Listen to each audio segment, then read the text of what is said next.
బాబు పెళ్లి చేసుకుంటావా? ఓ నీ ఇష్టం అమ్మా. పంతులు తెలుసుగా మేమేంటో. కోటి కట్నం, 25 ఆడబడుచు కట్నం. అమ్మాయి లక్షణంగా ఉండాలి, వంట వరకు వచ్చుండాలి, ఇంట్లోనే పడి ఉండాలి. ఏమంటారు? అంటే అస్సలు తగ్గదు. అదే డిమాండ్ తో ఇంకో 5 సంవత్సరాలు గడిచాయి.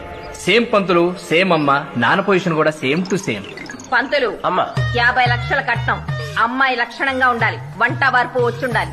మరి ఆడబడుచుకి దానికేం అవసరం? ఏమంటారు? అంటే అంటే తగ్గదు.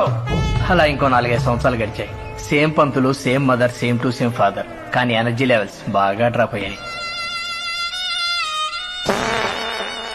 పంతులు అమ్మా కట్నం ఎందుకు? కొరుక్కు తింటామా? మాకున్నది చాలదు. అమ్మాయి లక్షణంగా ఉంటే చాలు. ఇంక వంట అంటావా? ఓపికన్న నాళ్లు నేను చేస్తాను, అవసరమైతే ఆడు చేయడు. ఏమంటారు? అంటే అంతే ఇంక తగ్గొద్దే. అవునే.